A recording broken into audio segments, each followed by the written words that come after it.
SLST নবম দশম একাদশ দ্বাদশ, বিশেষ করে মেনলি একাদশ দ্বাদশের কিছু গুরুত্বপূর্ণ প্রশ্ন উত্তর নিয়ে আজকে ক্লাসে হাজির হলাম। তো আমাকে অনেকেই কমেন্টসে প্রশ্ন করতো যে কিছু বিষয়ে তোমরা জানা খুব আগ্রহী। তো আমি সেরকম কিছু বিষয় আমি আজকে আমার বোর্ডে লিস্ট করেছি। বেসিক্যালি তোমরা কোন কোন বিষয়গুলো জানতে চাইছো, আমি তার সেখানে আমি 1 থেকে 6 অব্দি একটা লিস্ট করেছি। আমি সেগুলো আজকে একটার পর একটা আলোচনা করব। প্রথম বলি, আজ কি নবম দশমের রেজাল্ট পাবলিশ হতে পারে? সম্ভাবনা আছে। পাশাপাশি ডকুমেন্টস ভেরিফাই সবাই কি ডাক পাচ্ছে? ইন্টারভিউ লিস্ট কবে নাগাদ প্রকাশিত হতে পারে বা কবে আসতে পারে বা কবে আসতে চলেছে?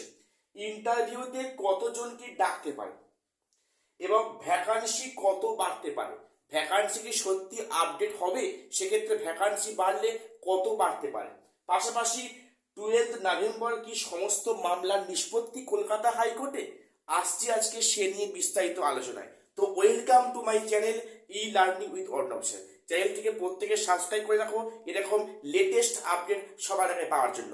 বিশেষ করে তোমরা ইন্টারভিউর জন্য যারা প্রিপারেশন নিচ্ছ, প্রত্যেকে চ্যানেলটাকে সাবস্ক্রাইব করে আমাদের পাশে থাকবে।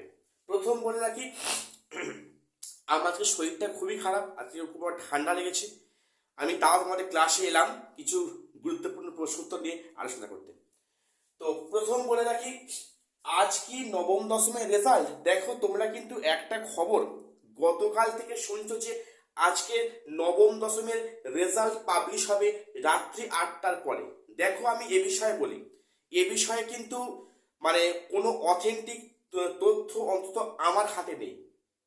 এটা আমিও শুনছি যে হওয়ার সম্ভাবনা আছে, তবে এটা আদৌ সত্য কিনা কিনা এটা ফেক, আমার কিন্তু সে বিষয়ে যথেষ্ট সন্দিহান রয়েছে। তাই আমি এ বিষয়ে কথা বলতে রাজি নই। তো এরপরে আসি, ডকুমেন্টস ভেরিফাই কি সবাই ডাক পাবে? ডাক পাচ্ছে। দেখো, এতজন যে পরীক্ষার্থী ছিল, সবাই যে গত 7 তারিখে একটা মার্কস পাবলিশ হয়েছে আউট অফ 60, সেই মার্কসে কি প্রত্যেককে ডকুমেন্টস ভেরিফাই ডাক পাচ্ছে? একেবারেই নয়। সবাইকে ডকুমেন্টস ভেরিফাই ডাকবে না। তার আগে কিন্তু একটা ইন্টারভিউয়ের লিস্ট প্রকাশিত হবে। তো সেই লিস্ট প্রকাশিত হয়ে সেই সমস্ত কাটআপের মধ্যে যারা থাকবে তারা কিন্তু ডকুমেন্টস ভেরিফাইয়ের জন্য ডাক পাবে, এমনটি খবর। পাশাপাশি বলে রাখি, ইন্টারভিউ লিস্ট কবে আসতে পারে? দেখো, তোমরা জানো যে 12 তারিখে মহামান্য হাইকোর্টের একটি জাজমেন্ট হয়তো আসবে। সেক্ষেত্রে হয়তো সেখানে কিন্তু 12 তারিখের পর থেকেই 13 কিংবা 14 কি বড় জোর 15 এর মধ্যে কিন্তু ইন্টারভিউ লিস্ট পাবলিশ অবশ্যই হবে, এবং তার ভিত্তিতে কিন্তু কমিশনের খবর অনুযায়ী 17 তারিখ থেকে ডকুমেন্টস ভেরিফাইয়ের জন্য স্টুডেন্টদের কল করা হবে বা ডাকা হবে। এরপরে বলি, ইন্টারভিউতে কতজনকে ডাকতে পারে? আমাকে এই প্রশ্নটা অনেকে করেছো যে স্যার আমি কি ডাক পাচ্ছি। দেখো, ইন্টারভিউতে কতজনকে ডাকতে পারে, দেখো সেটা হচ্ছে কি, এমনি হিসেব মতো সম্ভবত 12,514 মতো মনে হচ্ছে কি আমাদের ভ্যাকান্সি ছিল। তো সেক্ষেত্রে ভ্যাকান্সি কিছুটা ইনক্রিজ হয়েছে বা হতে পারে, এমনটি কিন্তু খবর। তো সেটা কত বাড়তে পারে এ নিয়ে এখনো কোনো স্যাঙ্গুইন তথ্য অন্তত আমার হাতে এখনো নেই। তো আমি সে বিষয়ে কথা বলতে পারছি না। তবে সিট কিন্তু আগের থেকে ভ্যাকান্সি কিন্তু ইনক্রিজ হবে, অল্প হলেও ইনক্রিজ হবে। দেখো, সেক্ষেত্রে তোমরা জানো যে ইন্টারভিউতে ডাকা হবে 1:1.6 রেশিওতে। হ্যাঁ, 1:1.6 রেশিওতে কিন্তু ইন্টারভিউতে ডাকা হবে। সেক্ষেত্রে ওই যদি যদি মনে করো যে ওই 12,514 না কত আছে, ওটা যদি হয়, ওর থেকে কিন্তু কিছুটা হলে বাড়বে। সেটা কত বাড়বে? 500, 700, 1,000, 2,000, 2,500। দেখো, সেটা কিন্তু আমার মনে হয় না সেটা খুব বেড়ে কিন্তু সেটা 15,000-এর বেশি হবে বলে আমার কিন্তু একটু মনে হচ্ছে না। সরকারের বা কমিশনের যা মতিগতি দেখে আমার একেবারে মনে হচ্ছে না যে সিট সংখ্যা কোনোভাবে কিন্তু ভ্যাকান্সিটা 15,000 বেশি হবে। ঠিক আছে, সেক্ষেত্রে যদি মনে করো 15,000-এর মতো যদি ভ্যাকান্সি আপডেটেড হয়, সেক্ষেত্রে কিন্তু 20,000 সামথিং আমাকে আমাদের ইন্টারভিউতে ডাকতে পারে, এমনটি সম্ভাবনা আছে। তো যদি যদি দেখা যায় এটা আপডেটটা বেশি হয়েছে তাহলে এখানে বেশি থাকবে, যেমন অনুপাত হিসাবে থাকবে।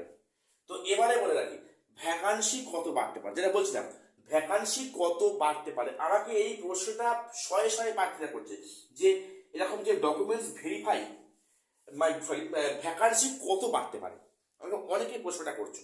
দেখো ভ্যাকান্সি কত বাড়তে পারে সে বিষয়ে মানে এই মুহূর্তে না বলাটাই ভালো। তবে ভ্যাকান্সি কিন্তু বাড়বে, অবশ্যই বাড়বে। সেটা কত 500 কি 1000 কি 1500 কি 2000 কি 2500 কিন্তু বলা যাবে না। তবে আমার যেটা বললাম যে মনে হচ্ছে কিন্তু কখনো সেটা 15,000 ক্রস করবে না, এমন ঠিক হবে।